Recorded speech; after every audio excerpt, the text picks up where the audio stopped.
He just wasn't even there. He like, I don't know. He walked away. He walked away. I don't know. We're about to go live, and Craig walked away. The level of professionalism in this studio right now. I mean, I can't. He didn't even put up the green screen. I don't know. There's nothing I can do. Yeah. So it's been a minute. I went to Rose City Comic Con. That was fun. I'm having my coffee now. Yeah, you haven't even seen all of. Yeah, there's new BoJack, hence the BoJack GIF. I like quickly scrambled to find a good BoJack gift for a coloring stream. Yeah, I gotta, after we do this, then I'm gonna watch that. BoJack is so good. Yeah, like I was saying in the chat, BoJack deals with depression in this really realistic way where it just kind of like makes a home in your life and you don't even realize you really have it, and then you just kind of like roll with it. That's what happened to me years ago. My depression wasn't as bad as some people's, but man, that shit creeps in on you. It creeps.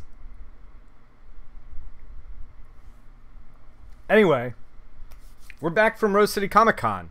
It's been like 8 days since I streamed last, 9 days. It's been a while. And the reason for that is because it took a little while, a couple days to get everything ready, get all the work out, get everybody on the same page that I was going to be gone for a while. And then I was at the con, so I was there from I was there in Portland Thursday. Just flew in because it takes 11 hours to get there. And then Friday, Saturday, Sunday, con was awesome. Sold about in transparency. At this one con I sold about 25 to 30 stickers, realm stickers. Your cat Frankie's watching too. You know what? Frankie needs to really, like, you know, get his crap together. I know he's a baby, but he's got to get his crap together and he's got to subscribe. That's, I mean, there's no free rides here, Frankie. Welcome to the world.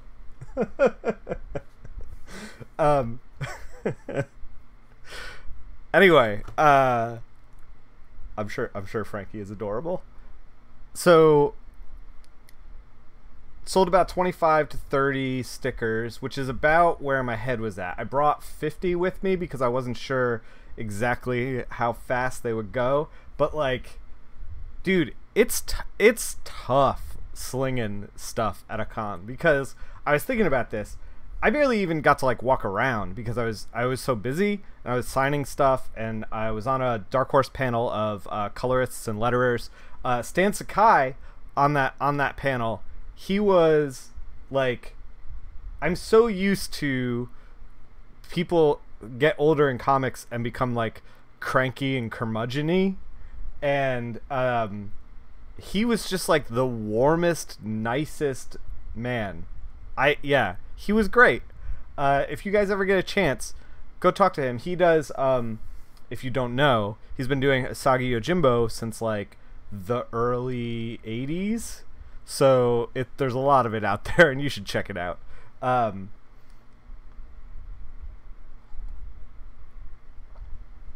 Cats cost a lot. Yeah. Can I admit something to you, Twitch, before we get started here? Saying cats cost a lot.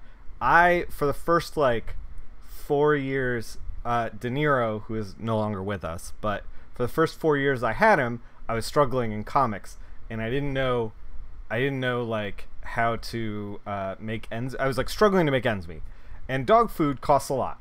Big bag of dog food costs a lot. So I would do this thing where I would put the dog food under the cart, and then if they were like, oh, hey, you forgot your dog food, I'd be like, oh, silly me, you know, like, I'm just like, where's my head? And then I would pay for it, but otherwise I'd just walk out of there. And it's wrong, it's not right, and I actually went back to the grocery store and just left a pile of money because I felt so bad. Like, once I started like making it in comics, I have a rough conscience, by the way, in case you can't tell. Anyway, the con was great. I got to meet viewer Justin, who gave me this. He colored the cover for this. He and his sister colored interiors. This is a book that they worked on. Totally rad. Justin, if you're watching this, thank you so much. I love receiving stuff like this from people. He said he colored this, and then he started watching the stream, and he's gotten a lot better since. So that's awesome. Also, it's awesome just to like make the first step.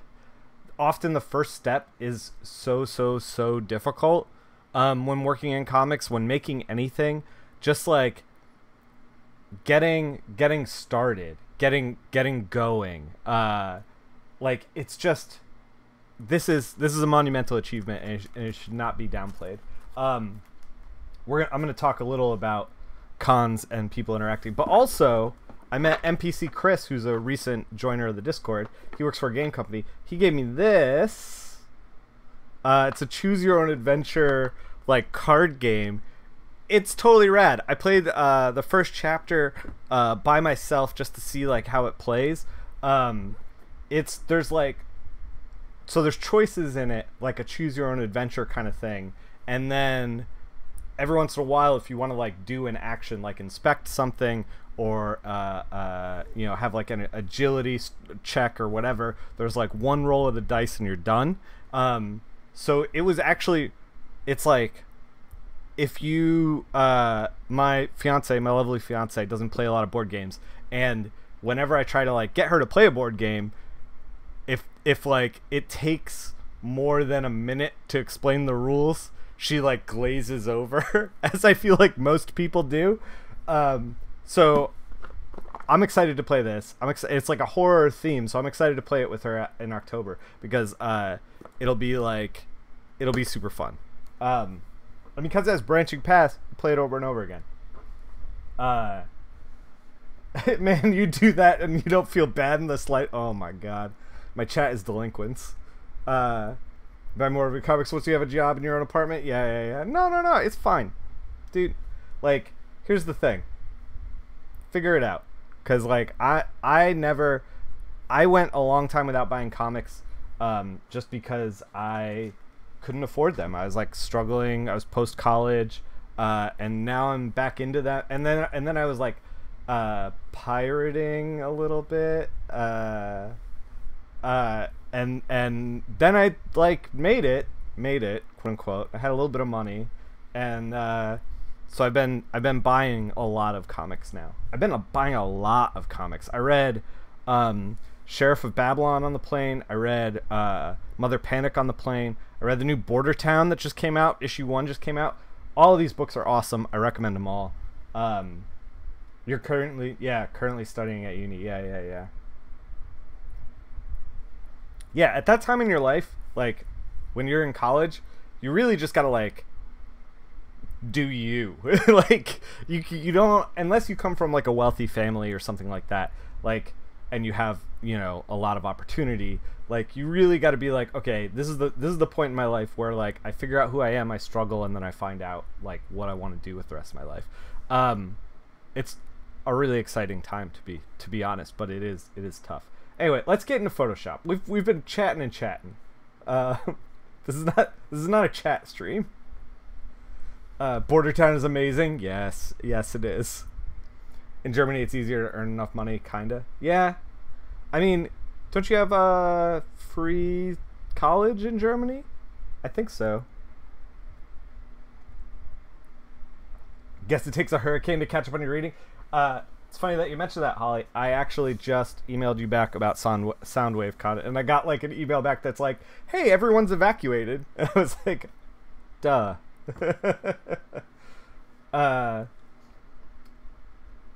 Yeah, I'm very excited about Border Town. I saw Ramon at the show real briefly, and I was like, dude. It was real good. Hey, thank you, Fake McCoy, for the 9 months. Welcome to High Society. Alright, so we have this piece by Sally She is in the chat right now. This quiet city. She is also this quiet city down there, in the thing, on Twitter. You should follow her. She does really good work. And I didn't even notice this. She snuck in an umbrella pin, which is awesome. I think that's a nod to Umbrella Academy. I think so. Is there synergy within products that I didn't even plan? This stream. All right, we're gonna prep the. So Sally gave us a. Is this? Yeah. Okay. So Sally gave us stuff. It's got a little blurry line art. We're not gonna mess with that. Like this looks like you could threshold it, meaning that I would go up here, adjust, threshold, okay, and like things would probably be fine. It would probably print fine, but we're gonna work it like black and white, because I feel like, oh, these guys are, the dots are all threshold. I don't know what the process is here, but we're gonna roll with what she gave us rather than trying to tweak it ourselves. You do have to pay for university, yeah. Dude, yeah, girl, college here is nuts. I don't know what 300 euros. I assume 300,000 euro. I don't even know. Is that a lot of money? Is that a little money? Who knows? But school here is crazy expensive. All right, let's prep it. Let's not prep it. Apparently, we're gonna do it the old-fashioned way. Okay. It was trying to do steps in that action that didn't exist. So unfortunately, we're gonna have to do the steps ourselves. So I'm gonna walk you through it real quick. This is how I handle any kind of line art that is has grays in it or whatever. Oh, it's you trying to learn how to ink in Clip Studio Pro? Nice. I don't know if you guys know this. So when I was in Rose City, I'm trying to drink down this coffee as quickly as possible. When I was in Rose City, I stayed with Taki and Mike Oming. They are lovely people. I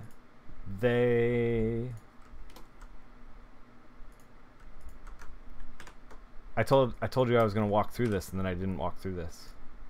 That's my bad. So what happened there? You can see it in the history. I have like 4 trains of thought going right now. Sorry about that. So I took the line art. We can actually back it up. So I selected everything, copied the line art, right? New layer, filled it with black. Click this button for the mask. Alt-click the mask. Drop the line art in there. Invert the mask. So now, what the mask does is it takes the layer that's all black, and it's only going to let the black through on the white parts. Think of it like a negative, like a photo negative. It's only going to let the black through on the white parts, and the places where it's gray, it's going to let through a little bit. You know, like if it's a 50% gray, it's going to let it through 50%. So, okay, we can go back to here, and we can fill this background with color, and we're all good. See? I don't know if we're going to go with this blue, but yeah, we're all good.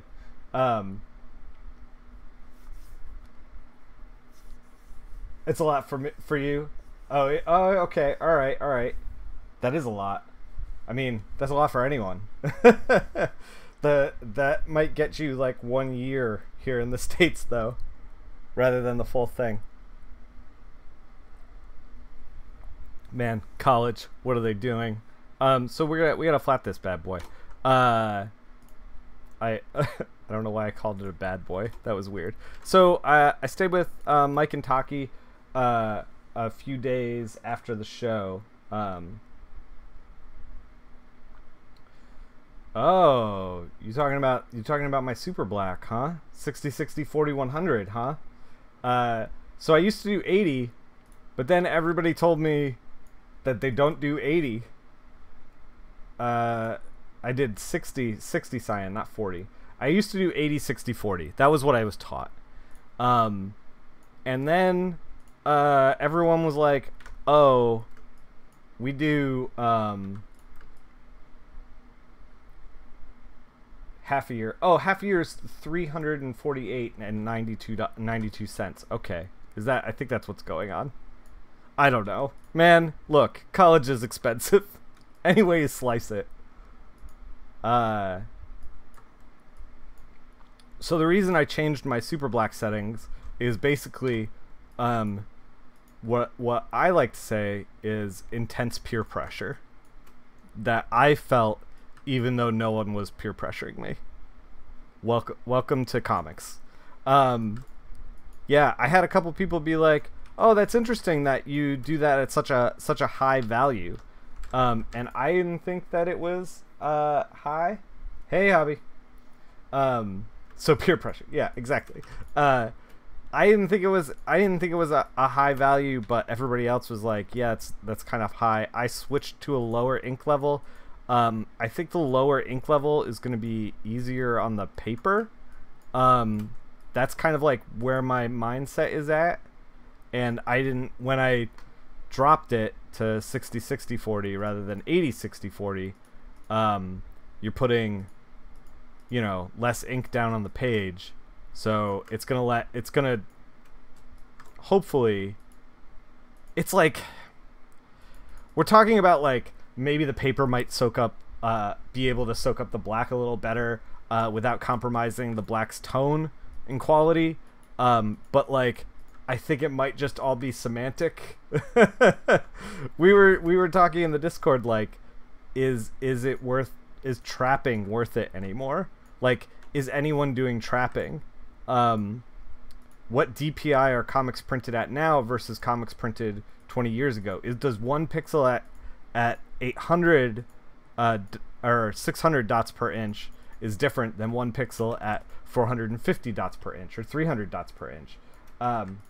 We were taught 80 40 20. Oh god, I don't know, man. Like, look, you just want 100% K and then some mix for the rest of it. Like, I don't know what the rest of the mix is, but you need something. Look, none of the books that I do come out gray, so I'm just gonna roll with it.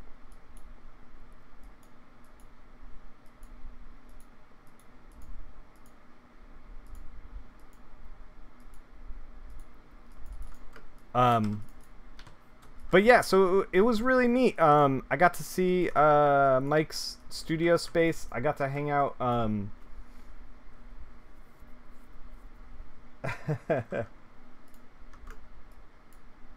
Hey, yeah, by the way, somebody, Chelly, I think that's Chelly, was just saying that they bought Sally a Ko-fi, whatever that is. You should really follow Sally on her Twitter feed. She's incredibly talented. She's the art that we're doing right now. She made this, and she's like breaking in. She's got all these really neat. Man, I wish I had them on hand. I should have had them on hand. I'm ill prepared. She did all these really neat zines. A lot of her stuff feels like how I spent a lot of my like late teens and early 20s like going to shows and stuff. It kind of like pulls from that culture. It's super good. It makes you feel like you're there.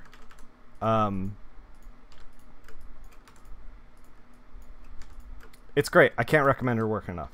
You guys should all check it out. You're on to page 3 of Hush Pages for your portfolio. Oh, that's awesome. You're picking away at the ultimate portfolio. That's great.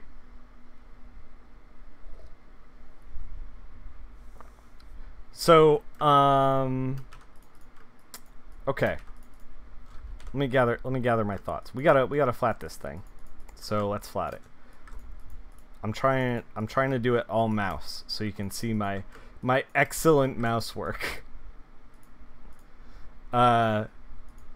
So yeah, Emerald City Comic Con was really great. I spent a couple extra days, which, by the way, let me just say, I've started to, on the West Coast shows, I kind of have to spend a couple extra days because on the West, it takes me like I said, like 11 hours door to door to get to the West Coast. So it's kind of tough to do like one weekend and then head home kind of thing. Like I have to make like a trip out of it. Okay. And then so okay. All right. Sorry, I'm trying to piece together what we're doing here.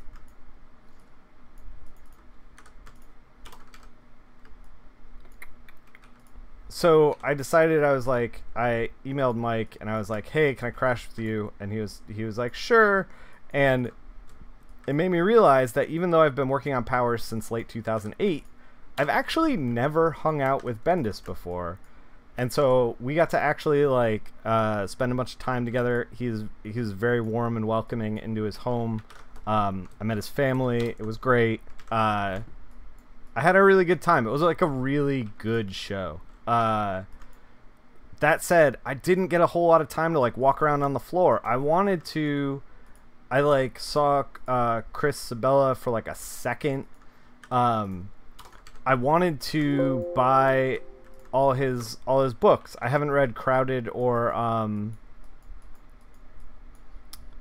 I've only read the first issue of Shanghai Red. Both those books look awesome, and I wanted them, but I did not get them. So I think I might have to get them on Comixology. It was like I said before, I sold about 25 Realm stickers. I was excited about that, but it was a little lower than I thought. I thought that I would sell more, but still a good amount. And I want them in people's hands. So if you're gonna see me at a show, probably within the next year, at least minimum year. I printed 300. Then I should have stickers for you. If you're going to be at Soundwave Comic Con, I should have stickers for you. And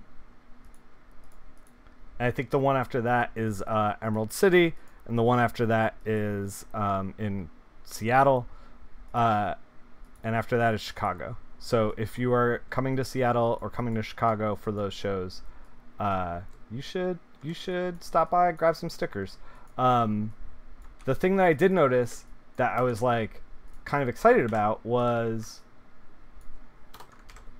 here's the thing with the stickers, and this is the reason why I wanted to mention it, because I want you guys thinking about this stuff if you're going to shows. If someone buys your book, right, and they come to the show and they get you to sign it, and all you have on the table is your books, you don't have anything to sell them, you know?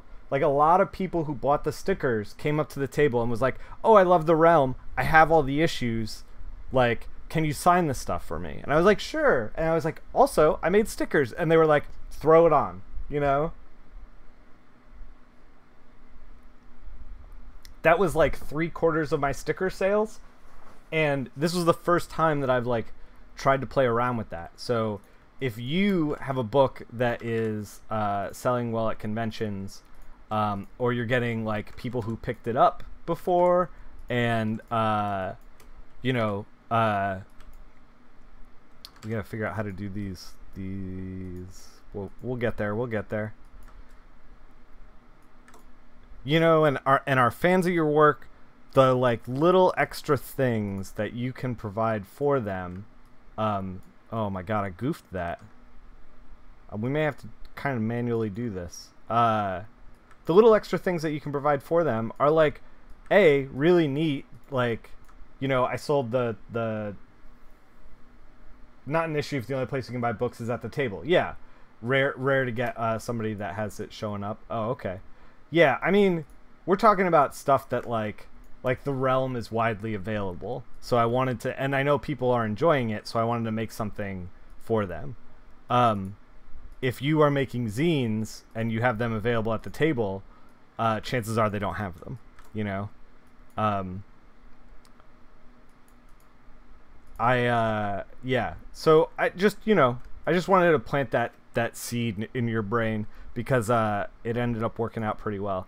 And like bringing 50 stickers to a show is like very little weight as far as like what you need to pack and get on the plane with, which is also an added bonus. Stuff like that is why you wait to cons to buy a trade from someone who has worked on the book. Yeah. Yeah, if you're gonna go to shows, like, this is the same thing with like going to see bands. Like when I was, and I'm thinking about this because we're coloring this. When I was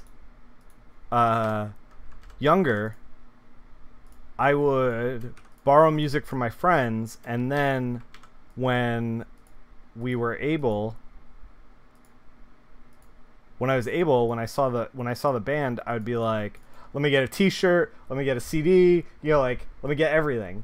You made your stickers out of titanium, super heavy. Yeah, that's not where you want to be, Fig McCoy.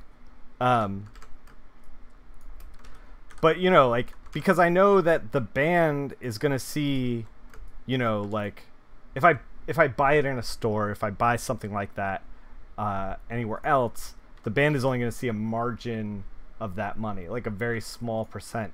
If I it's the same way with artists at shows. Like if you buy a book from an artist at a show, they will personally see all that profit.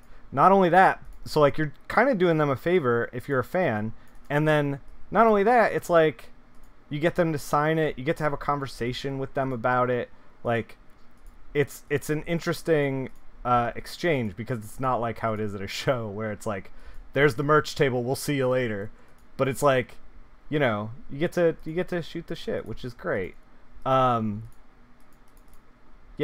I'm like running high on comics right now, by the way, in case you can't tell. This is what happens after every time I go to a convention. I saw my buddy James Maddox real briefly. I think that's how you pronounce his last name. Without it written in front of me. I've only seen it written. God, am I going to be the worst at every name? I think I might be the worst at every name. You just looked at my comic book database? I've done a lot of books. Yeah, 15 years, man. Am I going to be at New York? No, I won't be at New York. Unfortunately.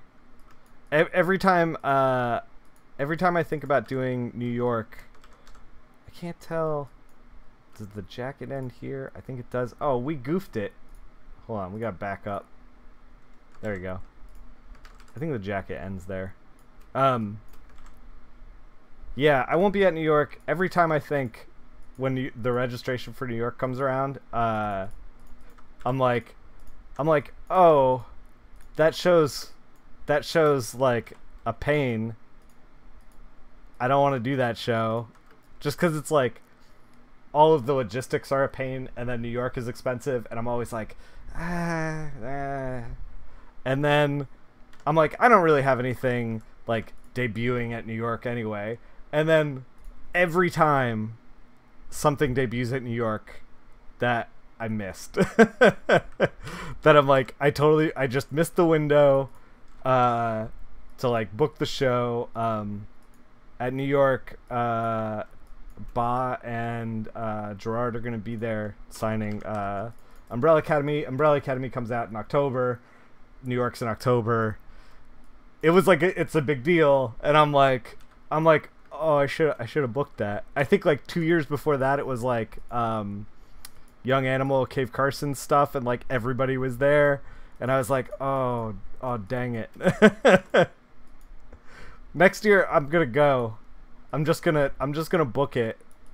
I don't know if we're gonna have anything, but I'm gonna book it, and maybe serendipitously it'll work. Thanks, man. I was showing my work on Umbrella Academy to Mike and Taki and Brian, just to like, it's weird in this industry because like you end up kind of working in a bubble. And if you don't show your stuff to anyone, you're kind of just like making things quietly and then they come out, then you make things quietly and then they come out. But so like I wanted to get some critical eyes on it because I'm like putting a lot of time and energy into it. And they all had really positive things to say about it. So I'm very stoked about it, and I'm glad you're stoked because I want it in your hands. I want you to check it out. I think it's going to be a good thing.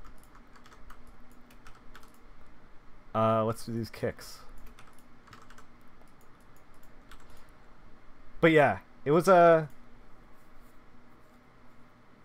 it can't execute ad source buffer on media. So I have no idea. You are on your own trying to get your Twitch stream to work.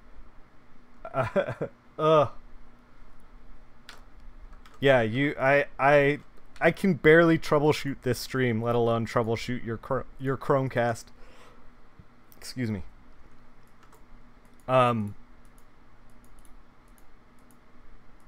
Yeah, what else? Oh, I had a great dinner with Jeremy and Laurie Hahn.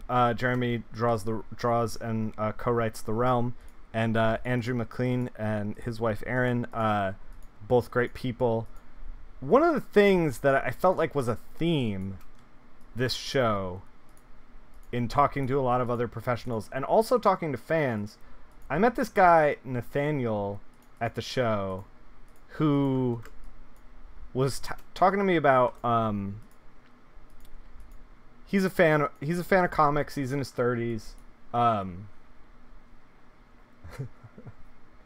You just fix your Chromecast. Yeah. Flattered your first full piece a few days ago. You understand why people pay somebody else to do it? Yeah, dude, it's tough work, Holly. It's tough work. Flatters are like the unsung heroes of comics. Nothing would come out if flatters weren't a thing.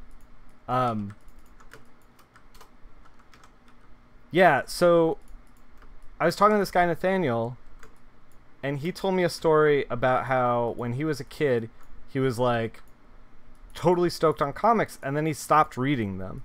And I asked him why he stopped for a while, and he told me a story about how he went to a Comic-Con, and I'm going to redact the names because, I mean, it's a huge name in the business, and I don't know if this was a long time ago and this person might have changed. I've never met this person, so I don't want to talk any shit.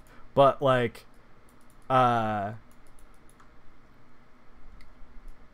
all those people, cool, you met them a couple times, looking forward to seeing them in New York. Yeah. So Nathaniel was telling me that he was 13 and this creator had a big issue that just came out. He was stoked to meet them. It was like the late 90s. And he was like, yeah, comics. He had all these like great interactions with all these creators. And then he met this particular creator, and like the guy was like, you know, elbowing people out of the way, like pushing people out of the way. He was just like a grump at the table, and like just like was a jerk. It was just a jerk. To Nathaniel, who was like 13 at the time, I think he said, I might be projecting that. And he was like, he just, after that experience, was like, what am I doing? You know? He was like, I am hustling out here, like, enjoying comics, like, you know, and then, like, this guy just, like, craps on me. Sorry, I'm closing some stuff. And it's like, dude, if he doesn't care, like, what am I doing? You know, like, it just kind of, like, knocked the wind out of his sails. And he, like, shelved comics for, he said, for a long time, like, over 10 years. And he says he's back with a vengeance, and he was, like, shooting the shit with me about books. But it was, like, really disheartening to hear this. Hold on. I gotta make sure my gamma's all set up right. Is this? Did I cover? I colored a cover before this. We may have to tweak that cover. Yeah, my gamma was fucked up. All right. We're back in the mix. I was like, this isn't as dark as it should be.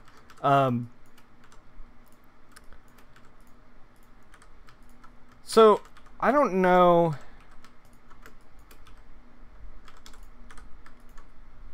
So like, this is a young white violin from Umbrella Academy. Was she white the whole time? I can't remember if she was like born this way or experimented upon. I can't remember the origin. Please, Umbrella fans, don't jump down my throat. But we're gonna make her white, to make her the white violin. Experimented on. Okay, so she's young. That's what I was thinking too. I was like, in my mind, because like all the stuff that I've done, she's white, like the color white, not like white as in Caucasian. And I was like pretty sure she was experimented on, but that was like the first trade, and I read that a long time ago. She was the one who didn't really have powers at first. Okay, yeah. Well, we can make her Caucasian then. Yeah. So Nathaniel told me this story, and then like, so I relayed this story to other people. Just going to point out that comics people are people, good or bad. Yeah. I mean, it could have been like end of a show, just tired. Yeah, I know. But like, there is also like, here's my point with all of that, with that particular story. If it's end of the show and you're as a person, you're tired and you feel like you're like obligated to sit there at the booth, and you're feeling grumpy, or you're feeling mean, or whatever, or however you're feeling, like, know that you are an ambassador for comics in that moment, and that you may be meeting fans who are just getting into comics, who are just, you know, like, this is it's an important thing to understand that, like, sitting at the table may be bland and mundane and whatever for you, but sitting at the table might not be that for somebody else. And if you are in that mindset where you are like blah, then it's better to like not sit at the table at all, really, like, than to give somebody a bad experience, you know. But I get it. Comics people are people. When you were 15, you went to an artist at a con who was at the time on a very high profile book, was a fan of the earlier thing that he did, and was one of his first things in comics to read. So you were excited, and he couldn't be less interested in talking about an older product. Yeah, man. So like, if you guys are going to shows, don't do that shit. But yeah, so I started talking to other professionals about professionals that are like buds of mine, about who are like positive, upbeat people, about Nathaniel's experience, and they did exactly what Fake McCoy did in the chat, which is they told me about a time that they went to a show. Nick Flaherty, true ambassador of comics. Dude, this is the thing, is like, I love comics, and if you come to me with love of comics, we will talk about, like, I love the medium, I love the people, I love everything. And I think that's the mindset you have to have when you are sitting at the table. Yeah, so they did what Fake McCoy did, which is like, I told this story, and then they told like 3 like different kinds of stories where they were like tabling next to somebody or whatever, and like, you know, had this like watched a terrible experience like unfold, and like I'm laughing about it, but holy shit, like there are times, you know, I'm gonna sneeze. Maybe not. There are times within maybe I'll sneeze, maybe I won't. I don't know. I'm trying not to do it into the mic.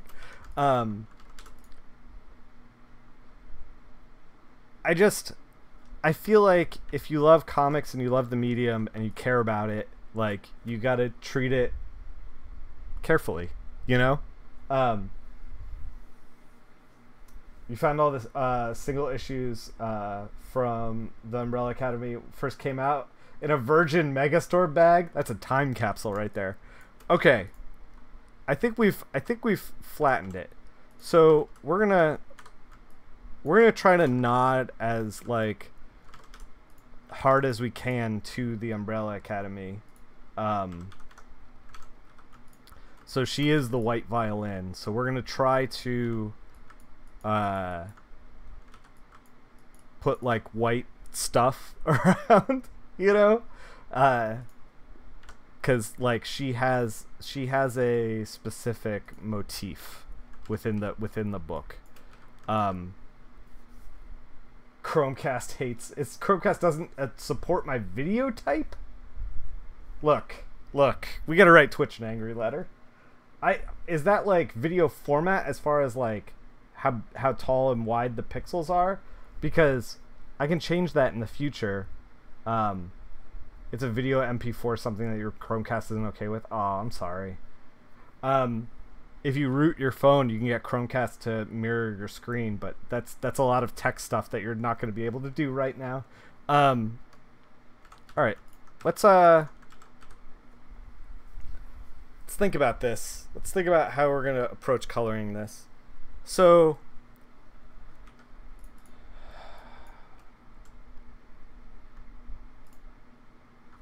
yeah, all I'm saying is, if you guys are out there and you're tabling for the first time, and I know that it's a exhausting thing to table at a comic show,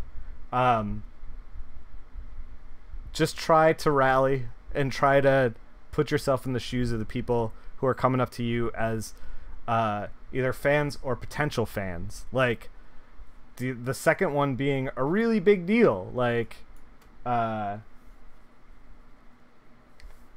you know, like, no one's going to be a fan of somebody who gives them a bad interaction. So okay, let's talk about how I pick colors. So my mentality with this is like, she's under street light. There's a lot of like spot black underneath her, so obviously we're having like lightest lights up here, darkest darks down here. She is going to be well lit and warm from the street light. You've heard a bunch of stories about all kinds of stuff. You don't have any stories, but you realized that you're not going to get along perfectly with everyone at every show. Yeah, and that's fine too. And there's creators that you know are difficult for me to approach, but that doesn't mean I'm going to be treated any different. Yeah. There's a lot of, I talked about this with Mike, how there's a lot of creators that like I just straight up don't want to meet. Not because I like heard anything bad or anything, like, hey Bang Geek, but just because like I don't want the potential of something terrible to happen and have it ruin the work. I like the work too much to meet my heroes. It's like Kevin Smith loves hockey and he won't meet Wayne Gretzky because he's just like, I can't, if it's a bad experience for whatever reason, he's like, I can't emotionally deal with that. Your first time tabling, you learned art style is adored by preteen girls. It was awesome. Yeah. If they found your art cute, you had no idea it would receive that way, but that's how it went down. Nice. Yeah. Comic-Cons are great for that sort of thing. Yeah, you gotta find your niche. So she's under the street light. She should be warmed by the street light, but obviously it's gonna be less warm down here and more warm up here. But we're just gonna start by taking this orange and just washing it like 20% and then bring up the fade menu with Shift Control F. And what the fade menu does is let you kind of like play around in the space. Like this is 100%, this is 13. You know, we can kind of like figure out where we want to start with this. Also, this has a very like this has a vibe that's like reminds me of, you know, I remember going to the LNG Club in Connecticut and going to see shows and having my pea coat on and like, you know, waiting outside before going in, and it's like fall and it's nice, and like, you know, I just like I connect with it in that way. So I'm gonna try to kind of give it that like fall vibe. We are going to maybe not with the backpack, but with the hat, we are going to try to keep it white, straight up white, since she is the white violin. We're going to desat some stuff. So like right now I'm trying to like this down here is very close to her shoe color. It's also kind of distracting. Like I kind of want it to be more blue like the background. That's why you still haven't met Jeff Lemire. Yeah. Also the bad fanboy I became when I spotted him across the room. It's not a good look. Yeah. There was like at Rose City, because I had requested to sit with Mike Oming, because I was like, hey, we don't get to do a lot of shows together, and Mike was like barely at the show. I don't think he likes doing shows particularly, and also his wife has a condition that makes her fatigued, so he wasn't at the show a lot because of that. But he was like, you keep accidentally meeting your heroes before you realize they're there, but that's good because then you won't goof. But yeah, he was because I was with Mike and because Brian was there, Brian Bendis. They put me in this row of people that were just like right down the line were just like all stars. Like Magnola was down the line, Adam Hughes was down the line. And I just felt like, well, I guess I'm not gonna sell any books. Like, who's gonna buy my stuff next to their stuff? You know, it was like a weird feeling. I don't know. So right now I'm trying to figure out how to get all of this to play nice. Can I say how you love the emotions and vibes you get throughout the colors? Yeah, that's awesome. Thank you. Really kind of atmosphere. Yeah. That's the whole game, man. That is the whole game. Like that is the emotion, like what I said before about waiting outside of the LNG Club, trying to get into punk shows. Like that's what I want for this.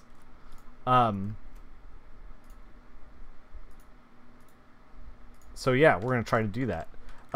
It's gonna be weird because it's like it's October-y, but we're gonna do like pops of color, and we kind of want things to be like complemented. Your dog and your cat are fighting again. Your dad is on the dog side and you're on the cat side. Dogs are better than cats. Don't at me. Yeah, okay. Alright, I feel like we're on our way. So I'm going to take this, and we're going to preserve the flats by duplicating it. And we are going to...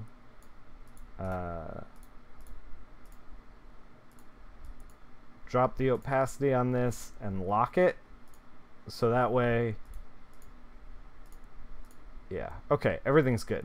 So this way, if we ever need to, like, grab anything that we have going on here, we're able to do that once we start rendering, because I'm about to like throw a gradient of color through the whole thing. Uh, Frankie is your responsibility. Yeah. 15 years working on Nightwing and Umbrella Academy and Elephant Man. You're closer to them than the rest of us. Yeah. But I am. But this is the thing. Is like I still feel. It's weird. Like 15 years alone in your room doesn't give you the confidence that like you're a part of things. There's also an X factor of like, and I'm not saying this with Adam or Magnola, but I've encountered situations where pencilers and inkers at a show, like I introduce myself as a colorist, and like you said, I have a good like record of like solid books in the past for color, but I've introduced myself as a colorist, and they just like don't care, you know, like it's just it's not in their wheelhouse. They don't treat me like an equal, you know. It's just like, oh, whatever, this kid, you know. A bunch of years ago, you were next to Mike at Emerald City, and on the other side of him, you want to say David Finch? Yeah, good seeing you, Zig, but I'm not selling anything next to David Finch. Yeah, exactly. That's how I felt at the show. I sold some stuff despite that, but yeah, it was just like, you know, what are you gonna do? All right, let's throw like multiply blue through the bottom of this. I don't like that blue. What if we made it red? Yes. Let's kick it down to 70. 60. I sneezed. Hey, Rob. You gotta disappear in a few. Yeah. Cat allergy. Meanwhile, I'm having an allergic reaction as well. Man.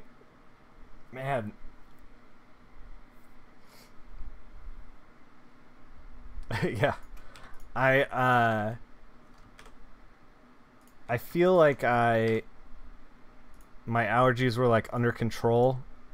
Or I got used to the Florida allergies, and then I went to Portland for 6 days, and then I came back, and my allergies are just like destroying me. You guys don't care about that.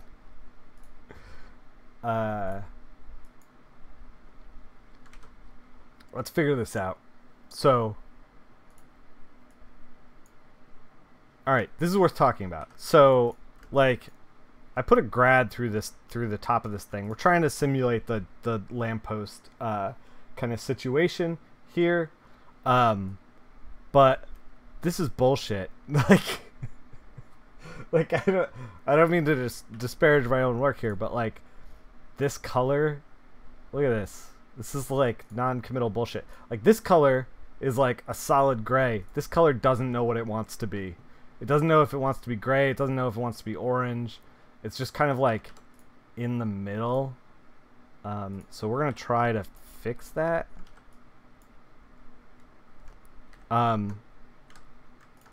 We're also gonna like get in here and be a little painterly. Beige, yeah. I was actually thinking about, because we rail on beige all the time on this stream. I think beige is bullshit. Like beige that like accidentally happens is bullshit.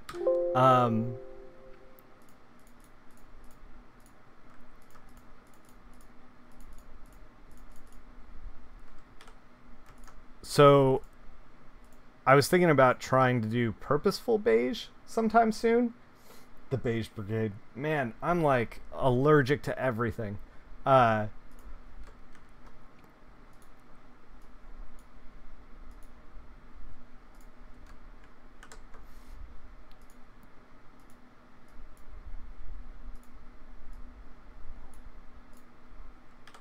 We're getting there.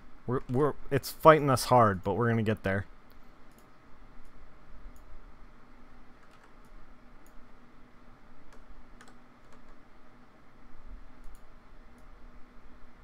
We're gonna fix this bottom, but right now I'm only looking at the top.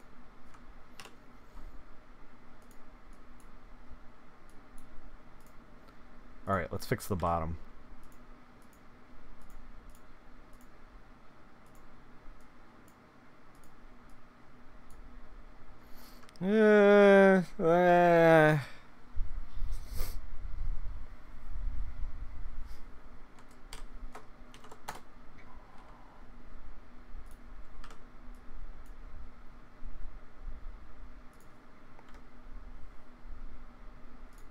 I'm thinking about it.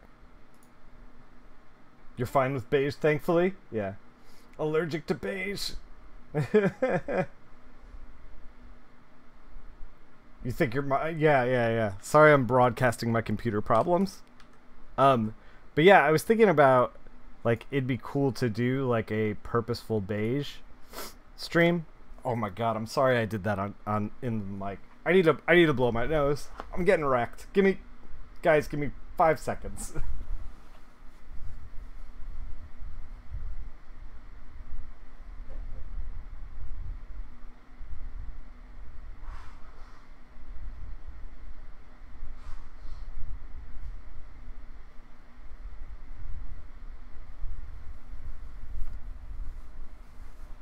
Okay. All right. Yeah, I was thinking about doing we'll probably do it coming up. Actually, I can show you real quick.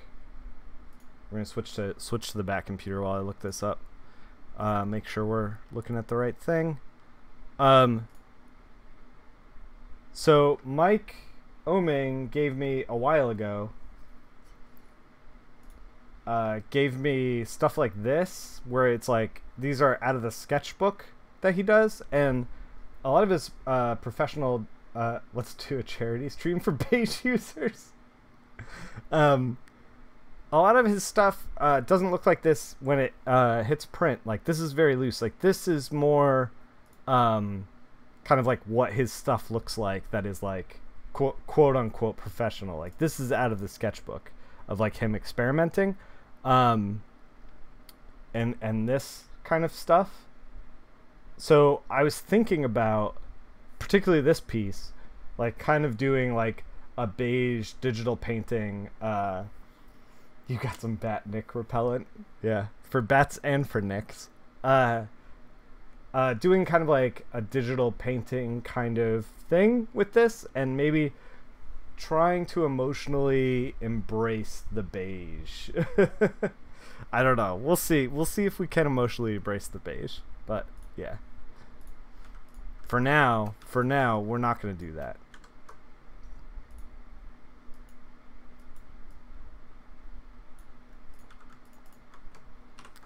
We gotta figure out where this thing lies.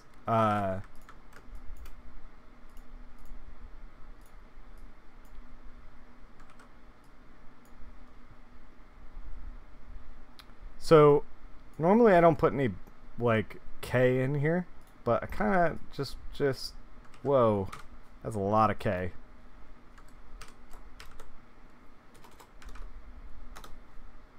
Kind of just want to see how it is. And we'll do some more screen up here, just a little bit lighter.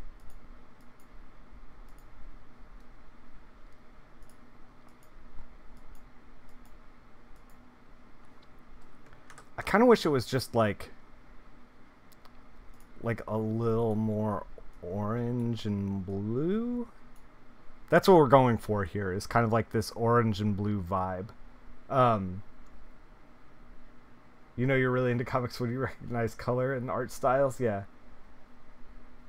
In 2019, Nick is all K all day. No, don't spread that rumor.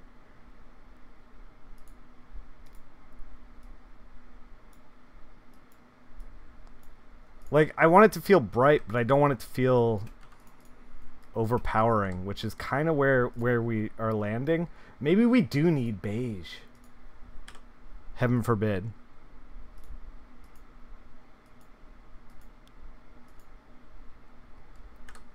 Let's try to put a little bit of dust and debris into the air. That is too much. Maybe this is good. This is good? This is good? Question mark.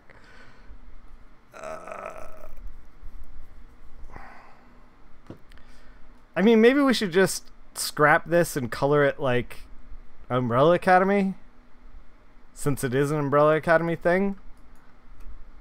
Shit. We're gonna get there, chat. We're gonna get there. It's about the struggles along the way as well.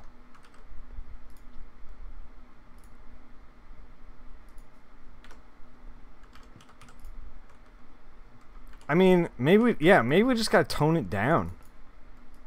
Like, that was a wash of this like warm gray. Maybe that's all it needs. Like 30%, you know. Just warm it up at the top a little bit, like kind of done deal. What if we try to get a little more orange and green? Yeah. Okay. All right. I'm feeling it.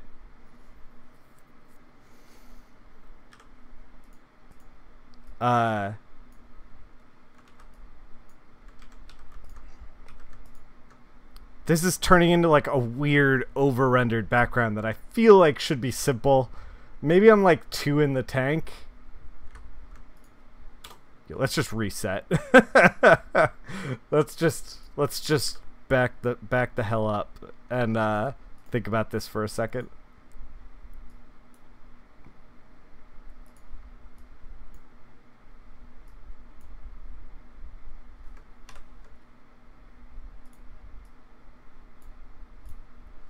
I mean, we could just do kind of something like this, like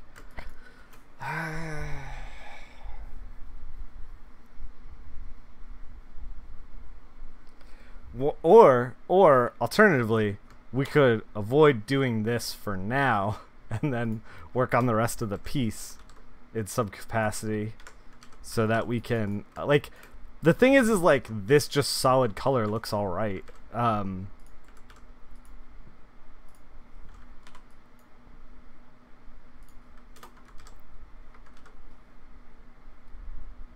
You had no idea how I was going to deal with that huge vacant background? That's the challenge of this piece, for sure. We'll deal with it. We'll deal. I think that until I figure out the rest of it, I think what my problem is right now is that, like, all color kind of, like, works together in harmony with itself. Like, everything around it affects everything else. And I think that I'm trying to do these large dramatic changes in the backgrounds, and I don't know what the rest of it looks like yet, so it's like weirdly informing the rest of the piece without me even knowing what the rest of the piece is going to be.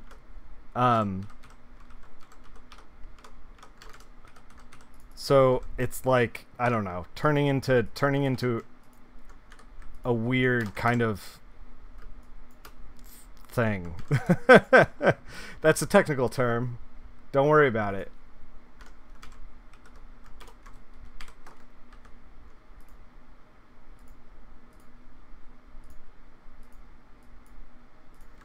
It's a weird thing.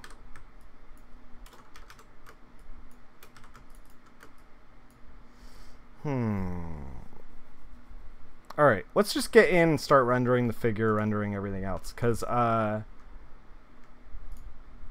think once I start to figure this stuff out, then the rest of it will take shape. You believe in me? It won't look like a big black hole when we're done with it. I can see why you would think that. Is there still coffee in here? This is the solution.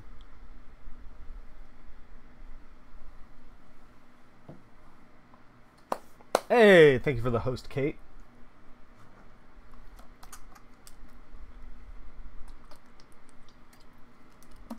All right, let's get in here. So this kind of art with very clean black inks and stuff, the kind of thing, the connection is a bit, but oh no, can't see or hear. How many books do I work on at a time? Hey, 11 months. Thank you, Kate. Welcome to High Society. How many books do I work on at a time? Let me complete my thought first. With this kind of art that's very like graphic, a lot of spot blacks, like on the more cartoony than realistic end, you kind of want to do just like cuts, like a cartoon kind of thing.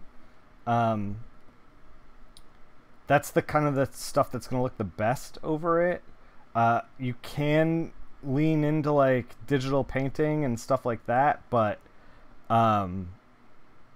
oftentimes you're going to run into problems just because the art's not going to want to play nice with that. We did a digital painting kind of thing with Chad Thomas, who's extremely cartoony, way more than Sally, just to see, like, I don't know, just to like experiment. I know Chad's stuff has always been like very cartoony and handled in a way like we are handling Sally's art right now.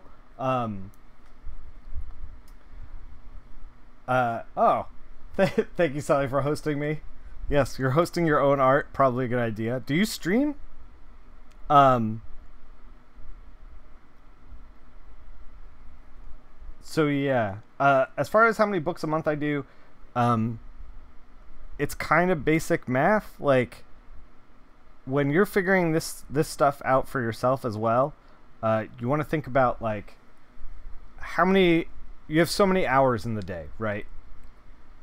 If you're working on monthlies, you have to do a monthly book, right? The book's got to get done every month. So you want to think in the scope of like 1 month. I can only do 4 to 5 pages a day, and I like to take at least 1 day off a week. So, like, you just kind of crunch those numbers. 4 to 5 pages a day, we'll say 4 to be on the low end, just in case. Times 6 is 24. 24 times 4, we'll round it out to 100. So I can do about 100 pages in a month. What does that break down to? About 5 books. Now, if you are able to do more than that, absolutely do more than that. If you are able to do less than that, there's no shame in it. Like, I wish that I had someone approach me. There's like a weird thing with colorists where it's like, how many pages do you do in a month? Or how many pages do you do in a day? I do this exorbitant amount of pages in a day, and I'm able to crank out this volume of work. Like, that's like a thing that I felt, especially early in my career. I started working, when I started working, I was in Xylenol Studios. I don't know why I said it weird like that. Xylenol Studios with Lee Lowridge, and Lee was able to like crank out pages. So I felt like, and I didn't know any other colorists or anything like that. I was like in the weeds myself. So I was like, oh, this is normal. You got to do like 10 pages a day. Like, that's a normal thing. And the truth of it is that like Lee was able to do 10 pages on stuff that like he didn't really have to think about, you know, like he could just like crank it out, and like it was a project that DC just needed immediately or stuff like that. But like the stuff that he like put time into and like emotion into, he wasn't doing like 10 pages a day. So like, you know, when I got out, I was like, well, I gotta crank out work. Like, I remember being in the studio and him telling me that like he races. You remember seeing a video of Charlie Adlard saying that he draws 2 pages of Walking Dead pencils and inks per day. Yeah, some people out there are just unbelievably fast. Yes. I remember Lee telling me that he will often like race songs or episodes. If he's like watching a television series, he will race the episode to see if he can finish the page by the end. Stuff like that. I can't work in that like headspace. Like I things just take as long as they take. Like, and usually I can do like 4. 4's fine. Anything more than that, like consistently more than that, and the quality starts to like drop off. And that's a discussion that like I feel like people weren't having, where it's like, oh, like if you want, I can do like 10 pages a day. Like it's physically possible for me to do 10 pages a day, but like I don't know if those pages are going to be any good. You know, like they're definitely going to have color on them, but you know, I don't know. I see a lot of like people who are just getting into coloring overwork themselves because, and the whole reason why I'm like, you know, this was a very innocent question that I get asked all the time, and the reason that I'm like on a rant because of it is because I see a lot of colorists who are starting out feel like they have to hit a bar in order to be a professional, or they have to you know, I don't know, like they feel like they have to be cranking out work at this like unbelievable level, and the truth is like, do it at your own pace. Like good work will get you more jobs, bad work will get people talking about how like you did this thing for them and then it didn't come out good. And it's like, at the end of the day, it's worth it for like one more extra minute, one more extra, you know, second into the whole thing. You know, one more extra day into the project is probably worth it. So I can do 4 pages a day. I don't know what that means. Like, I don't know what that means for you. Like, you should do however many pages in a day as you feel comfortable with.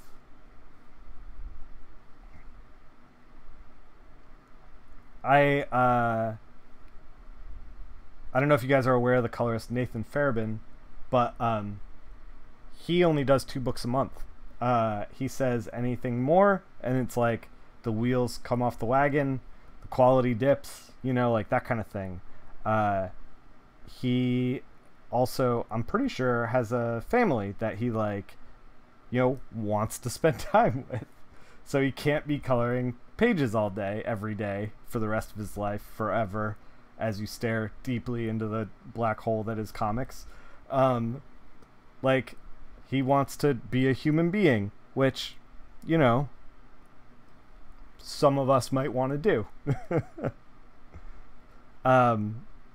So yeah, I don't know. But then you have people like Jordi Belair, who does like a stupid amount of work. Like, I could never keep up with her schedule ever. And like, the good news is I don't have to try. I could just do my own thing.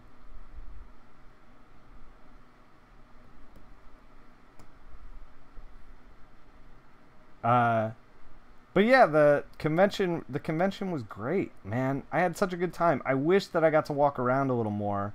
Oh, I was gonna tell you, my friend James, he's a writer. He's kickstarting a book that looks pretty cool called Dead Legends. If the Kickstarter went live with the Comic-Con, you guys should check it out. I backed it. I'm excited. I think James is honing his craft. He's like kind of just starting out. You should check it out. But he's definitely good. I spend a lot of time talking to the what's it called? I think it's called Dead Legends. Did I say Dead Legends? we can look it up real quick because I want to make sure I got the name right. Give me a second.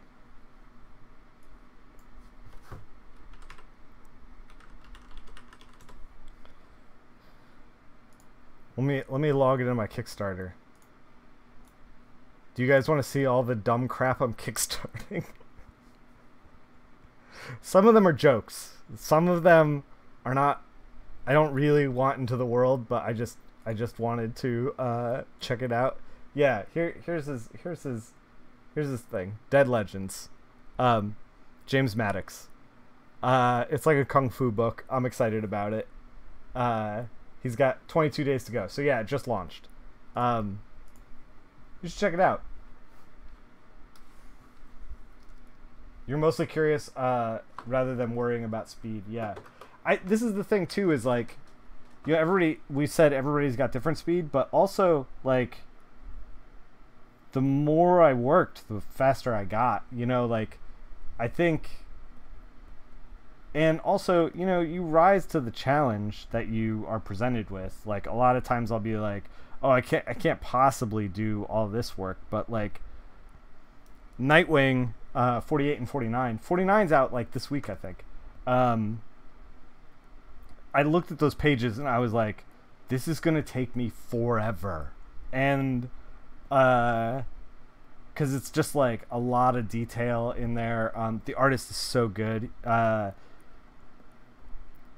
And I read, I am like an allergic mess. Give me a second.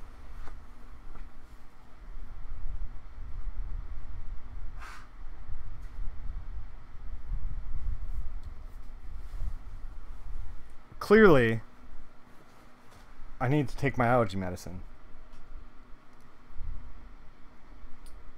Yeah, Marissa Louise is doing colors for it. Yeah. Yeah. Yeah, Charlie's in the house. Hey, by the way, Charlie, when I was at Mike Oming's, I was telling him and Bendis about White Ash. I was like, this book is great, and it's like just this like quiet little Kickstarter thing that like the rest of the industry doesn't know about, and I really love these people in this book. I was like, you guys should check it out. So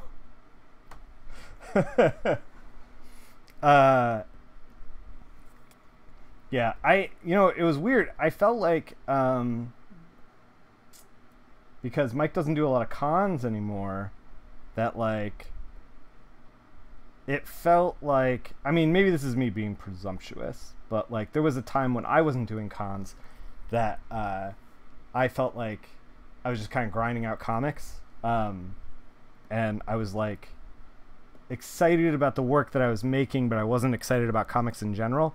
And I hope that like, you guys know, I have a intense level of excitement for comics, and I hope that I injected that into everybody that I was staying with and hanging out with. Because I know, Mike and Taki don't do a lot of shows anymore. Yeah, man, no problem. White Ash is a cool book.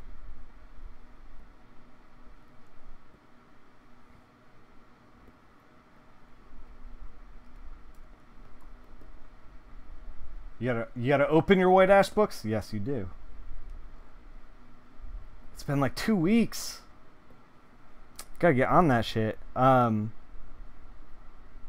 yeah, I really feel like if you guys are out there and you're comic artists, I feel like you wanna go to shows. Like, it really like emotionally gets you excited about comics. To be part of a community and to be like in the room with a bunch of people who are like-minded is something that you don't really get every day. And I know it's a pain in the ass to like, get all your shit together and like go to a show. But even if you just like go to a show and don't even table, yeah. Even if you go to a show and don't even table, like, it's just good to like, be in a room talking comics with people who are like-minded. I was telling, I got in a bad situation, not a bad situation, but a situation where I was in the room with like Alex Maleev, Mark, whose last name is escaping me, but is a DC writer, and a couple other people, and Mike was like, Nick actually has some cool comic pitches, and then they were like, cool, let us hear them, and I was like, oh no. I was like, I have terrible comic pitches. I do this thing where I every time I see the DC guys, every time I see the Oni guys, I pitch them a terrible idea for comics. And the one that I came up with on the plane was really ridiculous. The one that I came up with on the plane was it's called, and hear me out, okay? I know a lot of you are gonna be like, I'm gonna listen. This has a happy ending. Do not turn off the stream. Listen to the full thing. Nothing like being put on the pitch spot. Yeah, especially with like a ton of people who are like 10 years older than me, with accomplished writing careers in comics, and I'm like, I'm a colorist and I do dumb crap. Do you by any chance know how someone could apply in the best way for writing comics? Because you don't think you could ever do anything with the art, but you're studying literature and really want to be a writer. What do you think, Charlie? Charlie would answer that better than I would. I would say that all you got to do is like, you just got to write. Like, you just got to go, man. Go.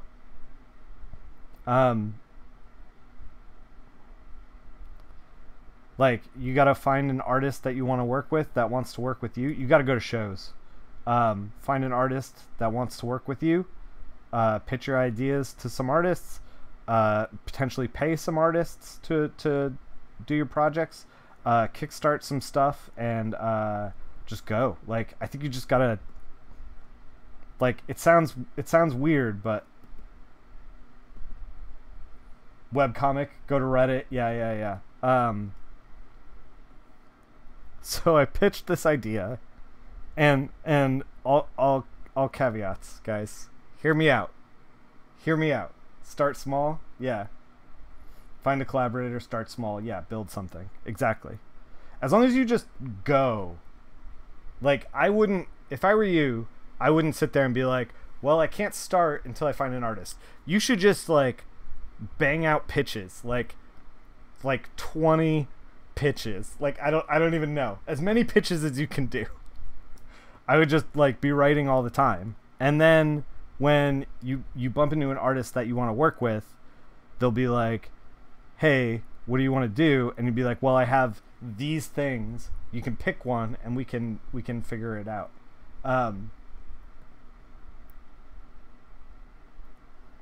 So, and hear me out with this book. The pitch, this terrible pitch that I came up with on the plane ride over, is called Raising Baby Hitler. Okay? Now, please don't turn off the stream. The pitch is, okay, two white power guys figure out time travel, right? So they go back in time, but they like, you're sold. No, don't say that. They go back in time, they find baby Hitler because they like screwed it up. You wrote it on your hand. Don't talk about Hitler. That's a deep cut magic joke for you guys. And keep in mind, while I'm telling you this pitch, imagine me telling it to like a room of like the top. Oh, I also forgot Andy Crudy, a DC editor, was in the room as well. So like the top people in comics, and then me, comma, an idiot, comma, pitching this book. You really ever noticed that over here? Yeah, maybe you're just in the wrong comic scene. Yeah, I mean, you have shows there. You just gotta go. You just gotta go to shows. So yeah, imagine like, you know, a lot of really successful people in comics, and then me, an idiot, and they're like, oh yeah, pitch us this thing. I know I said I wasn't gonna get Painterly, and then we got Painterly. I apologize for that. But it's happening. So, two white power guys back in time. They figure it out, but they screw it up. It's not as accurate as they thought it was, and they get baby Hitler, right? So they bring him back to our time in order to teach him how to win World War II, how to be, you know, I don't know, winning wars or whatever. But what happens is when they bring him back, like, so they came from like this place where, you know, it's the average Trump viewer of like, or voter of being like, oh, you know, the government's forgotten about me. I don't know. What do they say? Like, they can't. They're like these blue collar, forgotten about workers. Their wages are stagnant. They're angry. Blah blah blah blah blah. So they come back to the present, and lo and behold, it's a utopia. By taking baby Hitler at a time, they are like prosperous. We've learned all our lessons from the Great War. You know, everything's like, it's all good. It's all good, right? They come back and they're like, holy shit, like, this whole white power thing, not really working for us. But like, we can't bring Hitler back because he'll just start World War II. We have to raise him. So they decide they're going to raise baby Hitler. And baby Hitler's a terror, by the way.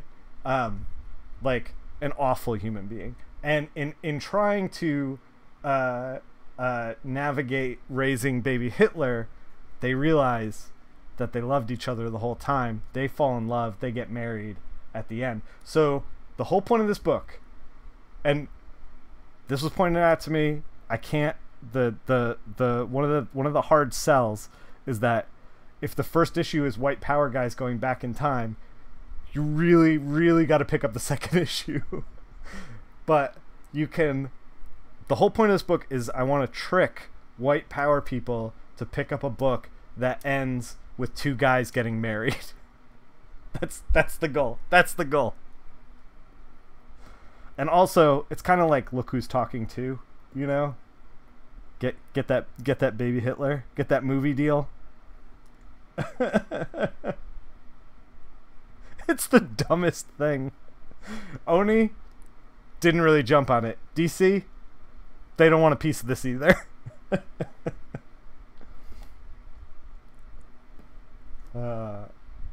You never really notice. Yeah, I'm catching up on chat.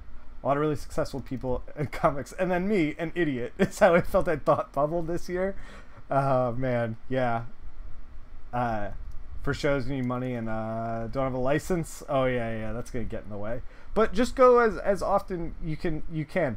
I did pitch Breakdance Dracula. They loved it, and they thought I should definitely do that. And then they were like, you should call it New Drac City. Yeah, I got a lot of really good advice for pitching comics, and a lot of good help. So you should go to comics, because otherwise I wouldn't have been as excited about writing as I am right now. So your elevated is Look Who's Talking. Your elevator pitch is Look Who's Talking, but with baby Hitler. Yeah, pretty much. Yeah. You mostly go to once a year. I mean, if you can only go to one show once a year, do one show once a year. Like, I'm telling you, and do that show consistently. I said this in the panel for Rose, that when I started going to shows, I was a sophomore in college with a terrible portfolio, and I just kept showing up. And like, eventually when you keep showing up, people are like, distill it down, it's gold, you're sold. Oh no, we're not making Hitler comics, even if he is adorable and violent.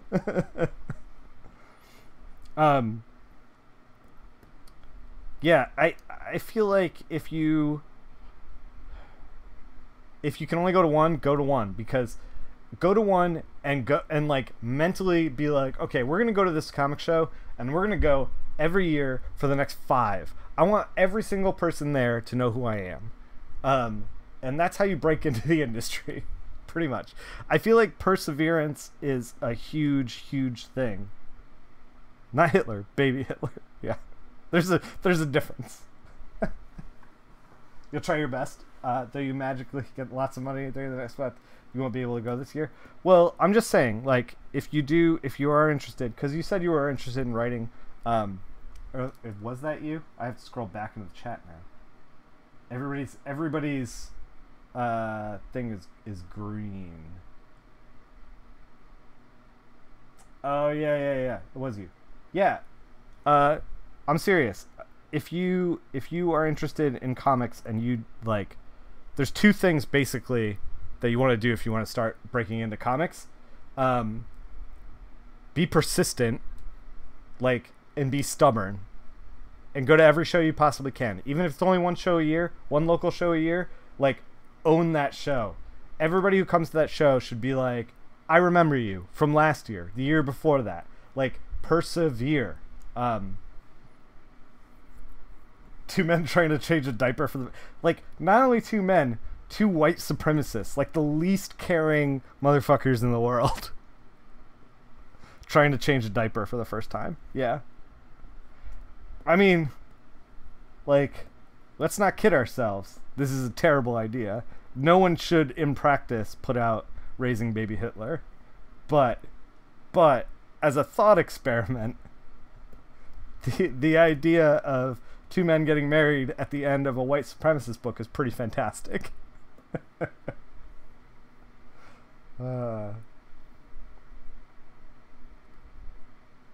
Held a message for a reason, identity. You're gonna steal. But make it worse. Time travel is invented. From the barrage of normal people whose first idea to time travel is to go back. That's pretty great. Yeah, that's a pretty good one. But then that's just a white supremacist book, unfortunately. Which, fuck those guys. By the way, at this show, I've never met her, but I've read her stuff before and I really love it. Chelsea Kane did had an incredible booth. She has a new book, I think called Troublemakers, and her booth, like, she wasn't selling anything at the booth, like, and it was set up to look like an office, and you like filled out a form where it was like, it was ridiculous. It was like, label best to worst places on a cat that it's good to tickle them, and it was like 15 places, 1 to 15, that you had to like label, and then it had all these things like, think of a room, if the room, think of a color of a room. If the color is red, go to question, X or whatever. If the room is zebra print, go to question this thing, and for all others, go to this thing. And at the end, you got a it was like an application, and at the end you got a little card that said certified troublemaker, and I guess the book is called Troublemakers, I think, or something like that. Totally awesome. She had a box on the desk that was like suggestions for the patriarchy that you could like fill out, suggest a bunch of pencils on the table. Totally freaking awesome. Like, really made me think about, not only was it like funny and like interesting because she's funny and interesting, but it made me think about like tabling in a different way, like making the, like, rather than just being like, oh, we're just gonna like put out a tablecloth banner, put some books on the table, like sign some stuff. Instead, it made me think about like the table as an experience, I don't know if I'm gonna be able to like execute on that stuff, but like I think that it's a really interesting idea. Everyone takes a turn doing a ripple in time. Guys, we're not running with this idea. Chat, please. I need you on the same page as me at this. For God's sakes. But yeah, super interesting. By the way, you should all read Mockingbird that Chelsea wrote. It's really good. It's really like smart and funny and interesting, and the colorist makes really good choices in there. They do this whole like vintage wallpaper thing that's like really cool in that. Like all of the Hydra stuff has like this vintage wallpaper design in there. It's just so neat. Yeah, the book is rad. I actually incorporated some of that because I was reading it at the time for this. Man, I just realized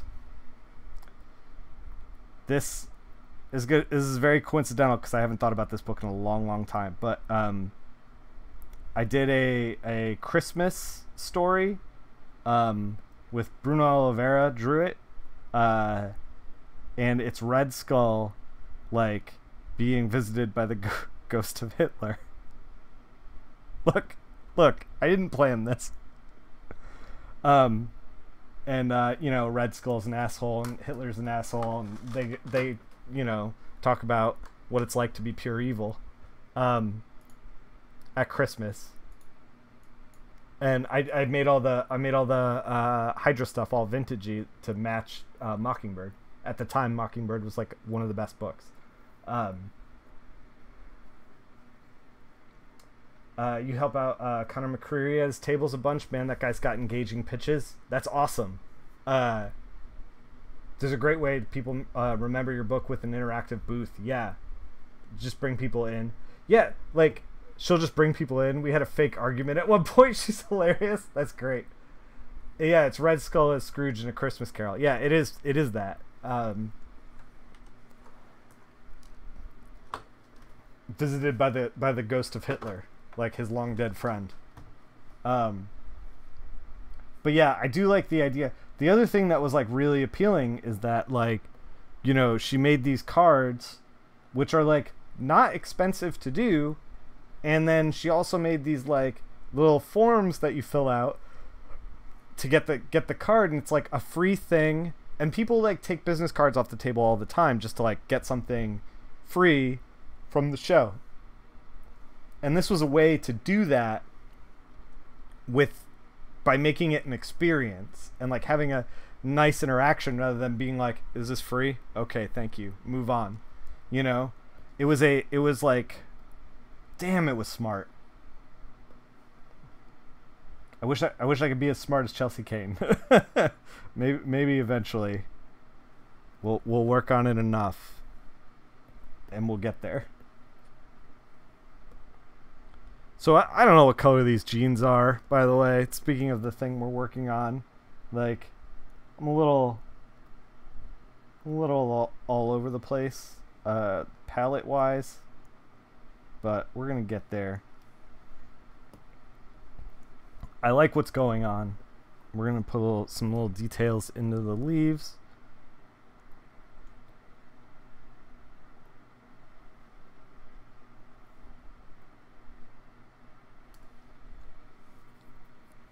Hot pink is what we need to do. I don't know about that. You're always pushing the hot pink. It's not brand loyalty like the Boyks and his plaid.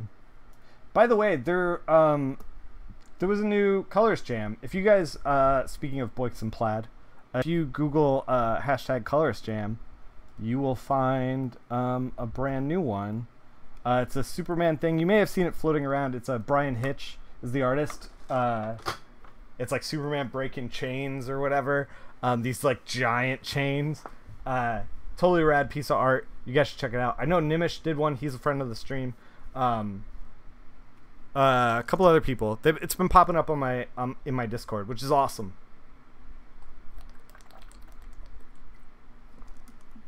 You totally read that as Scrooge McDuck as Red Skull. Yeah. That Scrooge McDuck Christmas Carol, by the way, I'm gonna tweak this lamppost a little bit.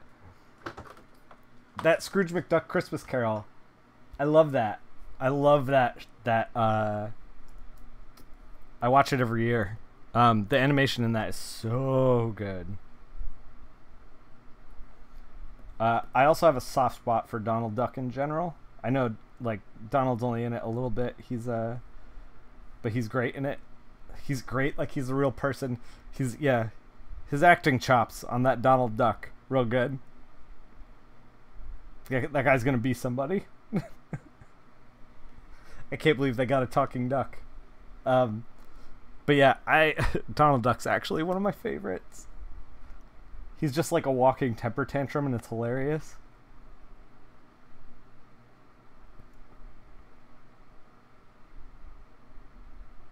This like gnarly lamppost, I love it. You can put just like a little bit more shine on it. One of the things that Ba actually gave me a note about, and I've been thinking about, is like where to put detail. What is the most important thing? But we kind of put detail all over this thing, which is fine. We're going to knock out her hat, because she is the white violin, and we want to like adequately nod to that.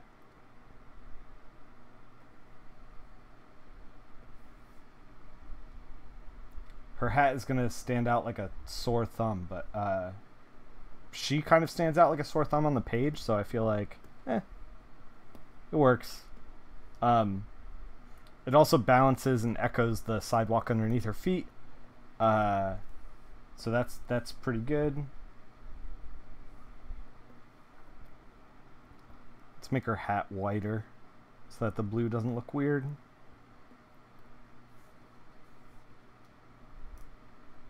It looks even more pretty up close. Yeah.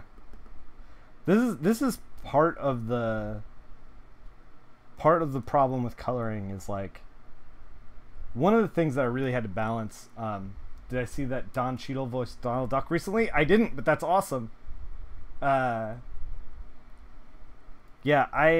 this is one of the things that I had to balance lately, especially with Nightwing, because there's a thing in Comixology called Guided View, where it will show you each individual panel, and a panel in a comic might be like 1.5 inches tall, but like on your tablet in Guided View, it's like,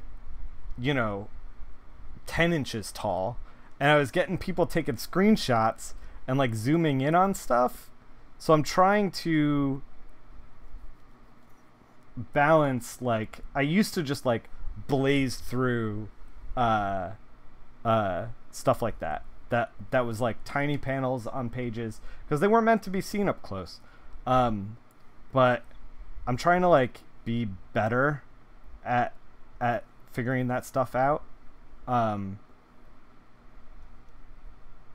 Should we make the okay, so I like the red in the violin because it creates this kind of like circular framing around the white violin here, but I don't know if it's like, should it be white because that's the character? Maybe it should.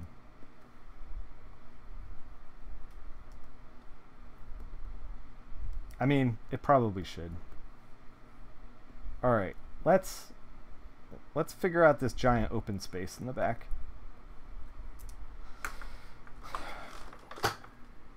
So, wait. Should we figure this out now? Maybe we should figure this out now.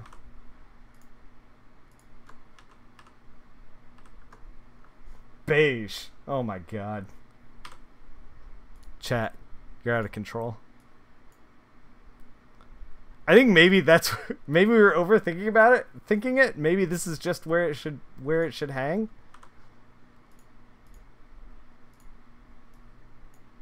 We were definitely overthinking it.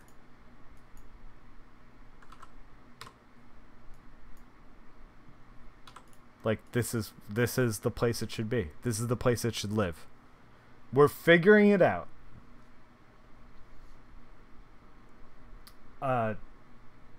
If you do the white, it kind of like zigzags from the hat to the flyer. Yeah.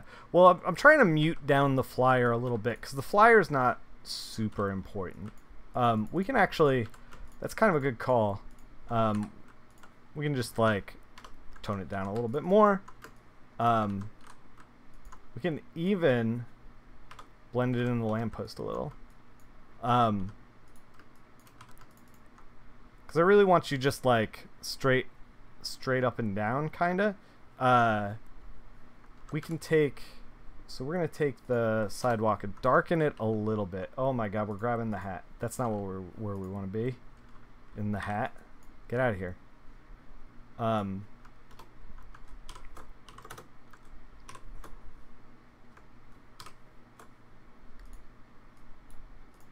Okay. Let's ding up the sidewalk a little bit, add a little texture, a little bit of love.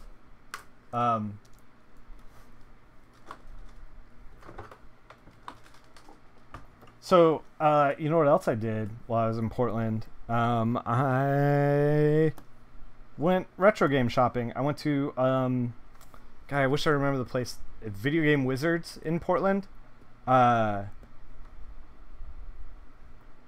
Super excited. There's no real, there's like one retro game shop here, but like it always kind of has the same thing. And like, since I'm a frequent, you know, I like go there every once in a while, I kind of already know what's there, what to expect, that kind of thing. And like Second and Charles is like semi picked over. Is Portland truly the land of ports? I mean, they did have a lot of ports, like physical waterways. Yeah, so I picked up a Sega Genesis Model 1 because I was thinking about getting one for a while, and it was kind of on my list, and I didn't see one at Second and Charles where I have a bunch of credit, so I picked that up. The reason I picked up the Model 1 is because it has, and I know you guys are like here to figure out how to get into comics, and now I'm talking about video games, but you're just gonna have to deal with it because it's my stream. Deal with it. But yeah, the Model 1 has really good sound out the headphone jack, even though it puts out mono from the port in the back. So the RGB cables that I just ordered are gonna put out an RGB signal, and it jacks into the headphone jack. So I'm very excited about it. Once we get it all running, we're gonna play some on stream. I'm hoping that I get everything to put together a nice Sega Genesis stream by October, but the cable that I ordered is kind of like a specialty cable, and it's shipping from Europe, so I'm not sure when it's gonna get here. I would not surprise me if it took over a month to get here. So hopefully, the reason I want to do it in October is because I also picked up Splatterhouse 3, which is a ridiculous, like, horror, gory, like, Sega Genesis game that did not come to Super Nintendo for good reason. Whoa.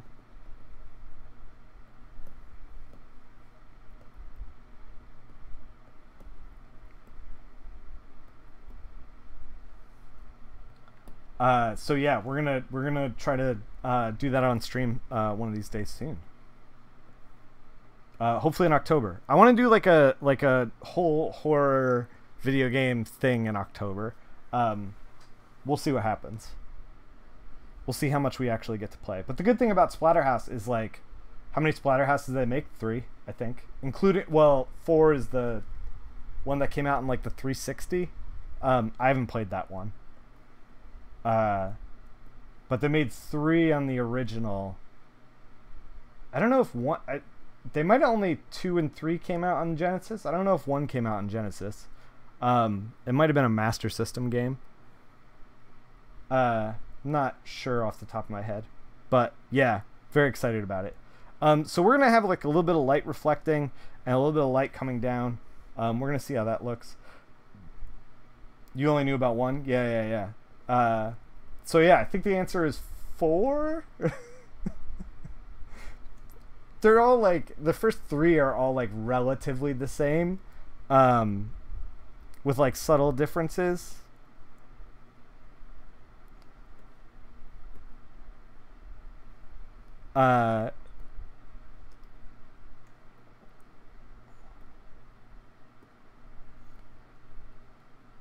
So we're figuring this out. So we got to make the line art here.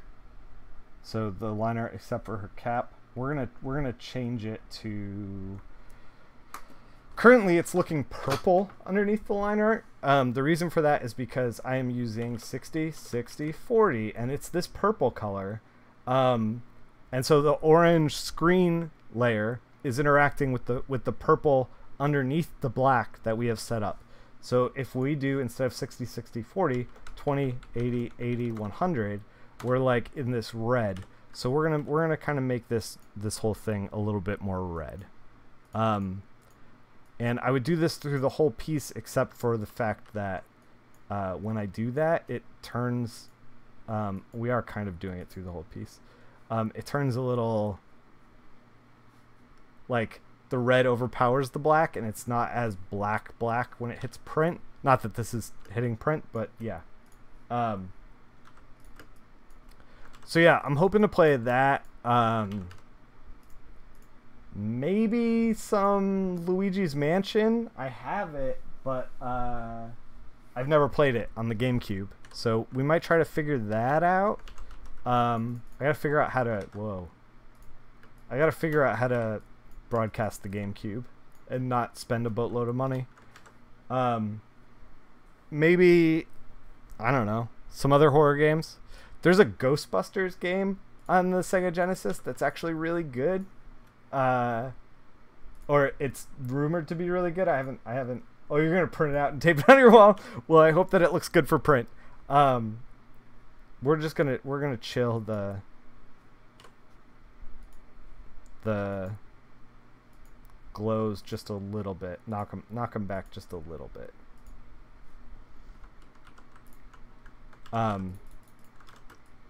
Let's change the shoes a bit too.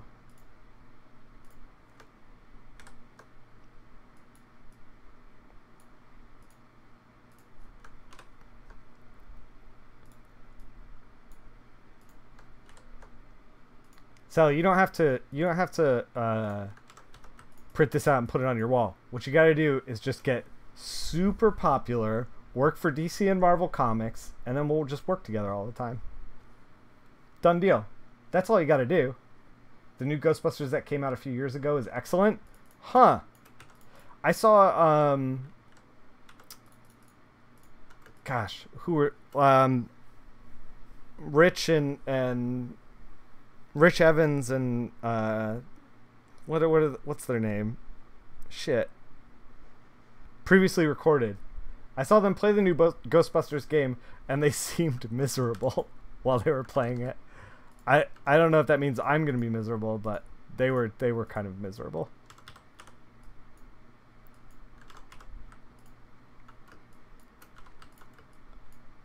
I think this is done. Man,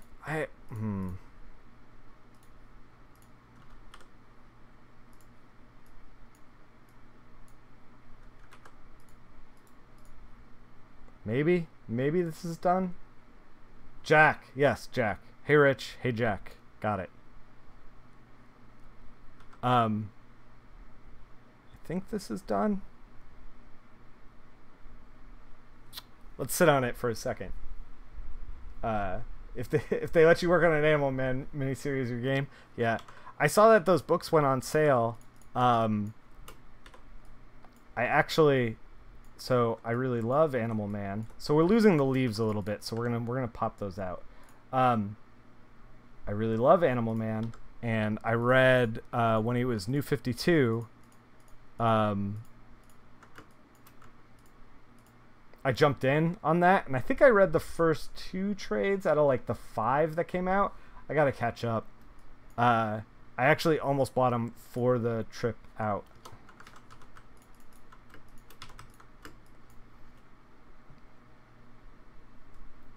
We can pop her cap a little bit. Put a little thing on here. Maybe if it don't look too bad. Yeah, picking up a little bit of that glow from the street light. We might want to just like chill. That's the mask that we're using. Sorry about that. We might just want to like chill the glows on the bottom just a little bit. Yeah, it looks a little better. They're a little overpowering. So the background is like one big giant space. Let's figure out what we're gonna do with that, because although I like the color choices, it's just like feels a little empty, a little not lived in, and like I feel like, okay, you guys shouldn't see this. I just realized that. Before I start browsing around in all my stuff, don't look at that. Don't look at me. I gotta find where the textures went that I use. I haven't pulled these textures out in a hot minute. Are they just in the libraries tab? You ended up buying them all. You bought the first 2, blew through them while waiting for maintenance guys to come last week, and then you ended up getting the rest before the sale ended? Yeah. Yeah, don't look at me. Yeah. From like very far away, it looks like she has black and white hair. Well, I mean, she is wearing that cap. We should actually desat the cap a little bit. The blue's a little jarring. Let's throw some texture in and just see how it looks. Guys, no judgments, shucking and jiving.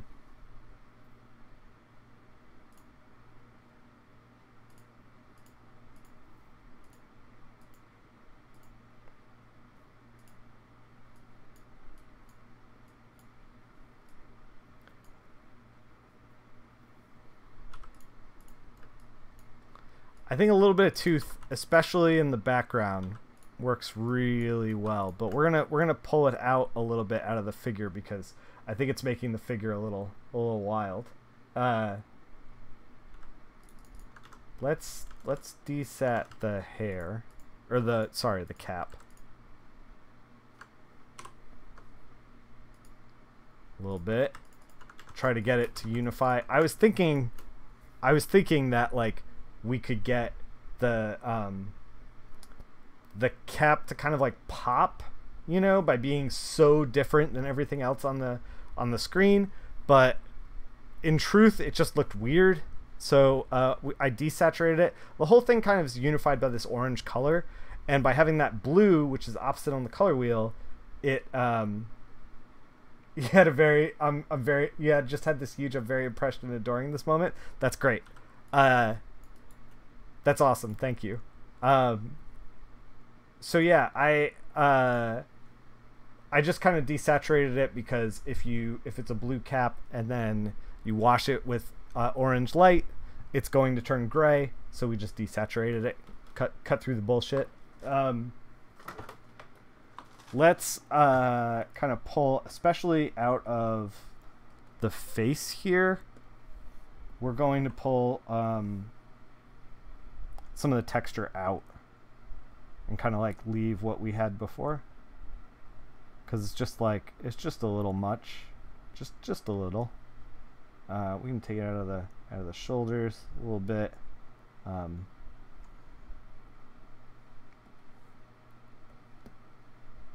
Just kind of clean it up a little.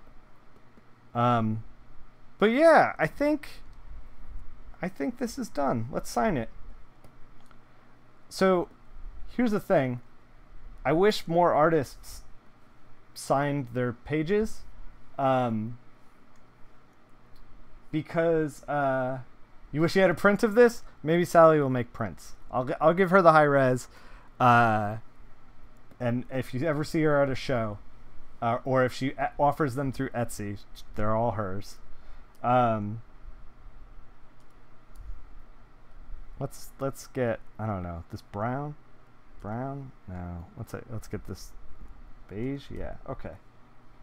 I wish more artists signed their work, because like I always want to sign the work, and I'm the colorist, but like if like the line artist didn't sign, then it's like weird for me to sign it. So I'm glad that Sally signed it.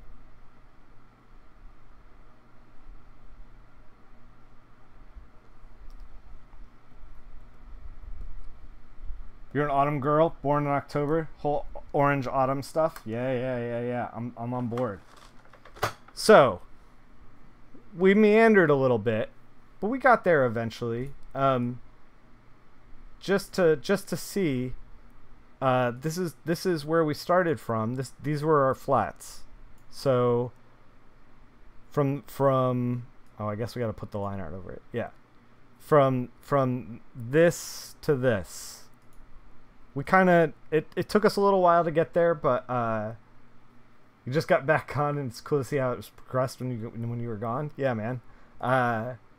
Yeah, so it took us a little while to kind of like get our legs with the background. I think approaching the background initially was not where we wanted to be. I think that once I figured out the figure, and once I figured out the like concrete and the leaves and everything, once all of the details were done, then the broad strokes that were affecting all those details were easier to like kind of piece together.